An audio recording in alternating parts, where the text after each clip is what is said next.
Video में आगे बढ़ने से पहले एक रिक्वेस्ट है, ये वाला हमारा फर्स्ट चैनल है, इसको भी प्लीज़ सब्सक्राइब कर लेना। ये वाला चैनल का जो लिंक है इस वीडियो के डिस्क्रिप्शन में आपको मिल जाएगा। यहाँ पर भी डेली मैं शेयर बाज़ार के अपडेट्स आपको देता रहता हूँ। तो चलिए आगे बढ़ते हैं हमारे आज के दिन के तीसरे वीडियो की तरफ। इसके पहले भी 2 वीडियो हम पब्लिश कर चुके हैं, वो नहीं देखे तो चाहिए तो चैनल के वीडियो सेक्शन में जाकर उनको देख सकते हो। तो देखिए एक बहुत ही इंटरेस्टिंग अपडेट यहाँ पर आता हुआ नजर आएगा। इन्वेस्टर डे 2026 का जो इवेंट हुआ है उसमें सिटी ग्रुप की तरफ से बहुत ही बड़े ग्लोबल स्ट्रैटेजी का अनाउंसमेंट होता हुआ देखने को मिला है और वहाँ पर उन्होंने हमारे कंट्री के ऊपर एक बहुत ही बड़ा ऐलान यहाँ पर किया है, दाव लगाया है। उसके बारे में यहाँ पर हम बातें करेंगे। तो यहाँ पर सिटी ग्रुप ने क्या क्या अनाउंसमेंट किया है सबसे पहले उसको यहाँ पर हम समझ लेते हैं। तो सिटी ग्रुप की बात करें, इन्होंने शेयर किया है एक फ्यूचर ग्रोथ का स्ट्रैटेजी जो इनका हर साल इवेंट में होता है उसको शेयर किया है। और ये सारा का सारा जो हुआ है प्रोग्राम वो 2026 का जो इन्वेस्टर डे का इवेंट है न्यूयॉर्क में, उसमें इन्होंने ये सारा पर्टिकुलरली चीज़ें प्रेजेंट की है। तो जो सीईओ है जेन फ्रेजर करके, इन्होंने एक्सप्लेन किया है कि किस तरीके से सिटी चाहती है इंप्रूव करना, जो रिटर्न और जो ग्रो है ग्लोबल लेवल पर जो काफ़ी तेज़ी से चल रहा है उसको किस तरीके से उसका यूज़ करके अपने आप को ये आगे बढ़ाना चाहता है। अब इसमें कंपनी ने हाईलाइट भी किया है कि बहुत सारे इंटरनेशनल बैंकिंग नेटवर्क जो है ये बहुत ही बड़ा एडवांटेज कहीं ना कहीं यहाँ पर प्ले करते हुए नजर आएंगे, जो अभी के टाइम पे ग्लोबल अनसर्टेनिटी चल रही है उसके बीच में भी। तो यहाँ पर एक्चुअली इनका जो फोकस है वो कहीं ना कहीं बैंकिंग नेटवर्क के ऊपर बहुत ज़्यादा है। ये सबसे पहली बात यहाँ पर हमको समझ में आ जाती है। अब देखिए सिटीज़ का जो ग्लोबल बैंकिंग स्ट्रेंथ है ये भी आपको यहाँ पर समझना होगा। यहाँ पर सिटीज सर्व करता है 80% ओवरऑल अमेरिका और जो ग्लोबल फॉर्च्यून 500 कंपनीज है उसको, और इसमें क्लाइंट्स की बात करें 180 प्लस कंट्रीज से भी ज़्यादा के आपको देखने को मिलेंगे। इनके जो ऑपरेशंस है अक्रॉस 90 प्लस मार्केट्स में आपको नजर आएंगे। और ओवरऑल बैंक हैंडल करती है इनका ओवरऑल नियरली $6 ट्रिलियन के आसपास का डेली ट्रांजैक्शन। ठीक है, एक साल की बात नहीं हो रही है, डेली ट्रांजैक्शन की बात हो रही है। 3,800 से भी ज़्यादा का क्रॉस बॉर्डर का जो बैंकिंग कनेक्शन है ये भी इसमें कहीं ना कहीं हैंडल होता हुआ आपको नजर आएगा। तो ओवरऑल इनका सिटी का जो ग्लोबल बैंकिंग स्ट्रेंथ है वो कितना ह्यूज है, इन नंबर से तो आपको समझ में आ ही चुका होगा। अब आपके मन में यही सवाल आता होगा, ये तो इनकी स्ट्रेंथ है, ये हमारे लिए इतना मैटर क्यों कर दिया। तो देखिए सिटी अभी फोकस कर रही है काफ़ी ज़बरदस्त तरीके से ग्लोबल बिजनेस को इंटरनेशनल लेवल पर किस तरीके से ये जो मनी का मूवमेंट है उसको सही तरीके से हैंडल करके आगे जाना। अब यहाँ पर ग्लोबल प्रेजेंस की बात करें तो ओवरऑल बैंक्स के बेनिफिट कैसे आते हैं, ट्रेड का ग्रोथ जैसे होता है वहाँ से आते हैं, फॉरेन इन्वेस्टमेंट की वजह से आते हैं, और क्रॉस बॉर्डर जो ट्रांजैक्शन होती है उसके वजह से कहीं ना कहीं फाइनेंस का बैंकिंग का ग्रोथ होता हुआ आपको नजर आएगा। तो यहाँ पर सिटी का जो फोकस है इसी की वजह से बहुत तेजी से शिफ्ट होता हुआ आपको देखने को मिलेगा एमर्जिंग मार्केट्स के ऊपर, बिकॉज अभी के टाइम एमर्जिंग मार्केट जो है बहुत ज़्यादा ज़रूरी बनते हुए नजर आ रहे हैं। इसलिए सिटी का जो फोकस है वो शिफ्ट होता हुआ आपको नजर आएगा। 2025 की बात करें उस समय सिटी एक्सपेक्ट कर रहा था या कर रहा था उस समय भी 42% का जो मार्केट रेवेन्यू है वो कहीं ना कहीं आउटसाइड G10 कंट्रीज है, मतलब G10 में जो कंट्री शामिल नहीं है वहां से आता हुआ नजर आएगा। इसका मतलब क्या, इसका मतलब जो एमर्जिंग इकोनॉमी है जैसे कि इंडिया की बात करें वो कहीं ना कहीं और भी ज्यादा महत्वपूर्ण भूमिका आने वाली फ्यूचर ग्रोथ में निभाती हुई नजर आएगी।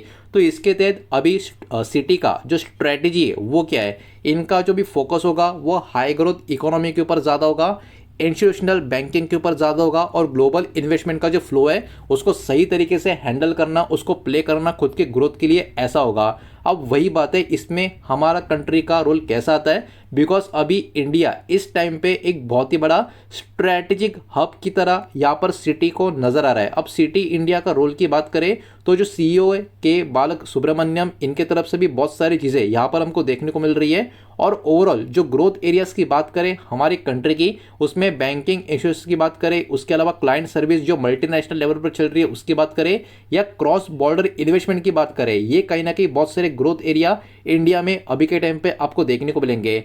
टेक्नोलॉजी और ग्लोबल इंफ्रा का जो सपोर्ट है वो भी इंडिया में काफ़ी तगड़ा आपको देखने को मिलेगा। तो इसमें भी कुछ इंपॉर्टेंट पॉइंट्स की बात करें, अगर एग्जिस्टिंग कस्टमर्स को छोड़कर बात करें बैंकिंग ऑपरेशंस में, तो इंडिया अभी के टाइम पे बहुत ज़्यादा अच्छे स्टेज पे आपको नजर आएगा। तो सिटी का इसी की वजह से इंडिया के ऊपर यहाँ पर बहुत ज़्यादा फोकस बना हुआ है, कॉर्पोरेट बैंकिंग के ऊपर, इंटरनेशनल बिजनेस क्लाइंट्स के ऊपर, और लार्ज फाइनेंशियल ट्रांजेक्शन का फायदा किस तरीके से यहाँ से भी उठाया जाए इसके ऊपर। इसी के साथ साथ पहले क्वार्टर का जो फाइनेंशियल परफॉर्मेंस है वो भी काफ़ी मजबूत आपको नजर आएगा। पहले क्वार्टर के नंबर्स की बात करें, रेवेन्यू की 24 बिलियन डॉलर के करीब का आपको नजर आएगा, जो एक साल में 14% का जंप हमको बताती है। नेट इनकम की भी बात करें तो नेट इनकम भी अराउंड 5.8 बिलियन डॉलर के करीब का आपको नजर आएगा, जो अराउंड 42% एक साल के हिसाब से ग्रोथ यहाँ पर बताती है। तो देखिए मार्केट का रिएक्शन क्या है, मार्केट का रिएक्शन कुछ ऐसा है, सीटी कहीं ना कहीं शेयर कर रहा है मोर देन डबल सिंस मार्च 2022 का जो इन्वेस्टर का डे हुआ था, मतलब जो इवेंट हुआ था उसके कंपैरिजन में। और इन्वेस्टर कहीं ना कहीं शो भी कर रहे हैं कॉन्फिडेंस सिटी का जो लॉन्ग टर्म का स्ट्रेटेजी है उसको लेके। तो देखिए यहाँ पर ज़्यादा करके बात सिटी के बारे में हो रही है, लेकिन सिटी ज़्यादा करके अभी जो फोकस है इंडिया का जो बैंकिंग सिस्टम है उसके ऊपर करता हुआ नजर आ रहा है। ये सबसे इंपॉर्टेंट बात है इस रिपोर्ट में, हमको यहाँ पर समझ में आ जानी चाहिए। इसी की वजह से हमारे देश के कुछ इंपॉर्टेंट लिस्टेड कंपनियां, लिस्टेड स्टॉक जो है उनके ऊपर इस खबर का भी इंपैक्ट आने वाले समय में आ सकता है, वो भी एक एक करके यहाँ पर हम देखेंगे। लेकिन किसी भी तरीके का बाय सेल का रिकमेंडेशन नहीं है, स्टॉक का एडवाइस नहीं है, ये बात भी यहाँ पर आप ध्यान में रखें। वीडियो को प्लीज़ लाइक कर देना, वीडियो को शेयर कर देना। पहली बार चैनल पे आ चुके हो तो चैनल को भी सब्सक्राइब जरूर कर देना। अब क्योंकि सिटी जैसा ग्लोबल प्लेयर यहाँ पर भारत के ऊपर बहुत ज़्यादा फोकस इस कैटेगरी पर पकड़ कर बैठा है, तो कहीं ना कहीं पॉजिटिव सेंटीमेंट्स यहाँ पर हमको देखने को मिल सकते हैं, जिसमें HDFC bank, ICICI bank, axis bank, Kotak bank और एसबीआई के ऊपर बाजार का बहुत ज़्यादा फोकस यहाँ पर बना रहेगा। अब वही बात, ये वाले जो स्टॉक्स है या बैंक जो है इनको बेनिफिट कैसा और क्यों मिल सकता है, तो देखिए जो ग्रोथ होगी क्रॉस बॉर्डर बैंकिंग का, उसमें सिटी का जो एक कंट्रीब्यूशन होगा वो भी इन बैंकिंग को एक बहुत बड़ा बेनिफिट देता हुआ नजर आएगा। उसके अलावा इंस्टीट्यूशनल फाइनेंस में भी बढ़ोतरी नजर आएगी, फॉरेन इन्वेस्टमेंट इंडिया में आता हुआ देखने को मिलेगा, कॉर्पोरेट बैंकिंग का डिमांड भी बढ़ता हुआ नजर आएगा। उसके अलावा भी बहुत सारे जो सेक्टर्स है, जैसे कि फाइनेंशियल सर्विस की बात करें, बैंकिंग टेक्नोलॉजी की बात करें, कैपिटल मार्केट की बात करें या ग्लोबल ट्रेड लिंक जो कंपनीज है उनकी बात करें, इनको भी कहीं ना कहीं इस पर्टिकुलर मूव का बेनिफिट मिलता हुआ हमको नजर आ सकता है।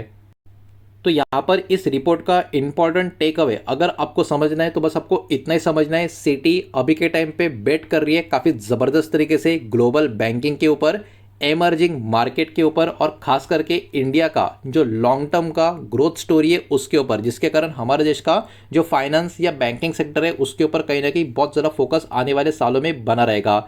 इंडिया अभी के टाइम पे कहीं ना कहीं बनता जा रहा है एक major hub multinational financial activity के लिए, और मजबूत ग्लोबल इन्वेस्टमेंट का फ्लो कहीं ना कहीं क्रिएट करता हुआ नजर आएगा। बहुत सारी अपॉर्चुनिटीज़ इंडिया का जो बैंकिंग और फाइनेंशियल सेक्टर है उसके लिए, इसलिए कहीं ना कहीं हमारे कंट्री का बैंकिंग और फाइनेंशियल सेक्टर बहुत ज़्यादा फोकस में बाजार के बना रह सकता है। तो ये रिपोर्ट भी अपने आप में काफ़ी बढ़िया, काफ़ी ज़रूरी यहाँ पर हमको समझ में आ जाने चाहिए, इसलिए इसको मैंने आपके सामने यहाँ पर प्रेजेंट करने का अटेम्प्ट किया है। सारा का सारा डेटा एजुकेशनल और इन्फॉर्मेशनल पर्पस के हिसाब से ही है, किसी भी तरीके का इन्वेस्टमेंट का एडवाइस या स्टॉक का रिकमेंडेशन मैंने आपको दिया नहीं है, ना ही मैं आपको दे रहा हूँ, ये बात भी यहाँ पर आप ध्यान में रखें।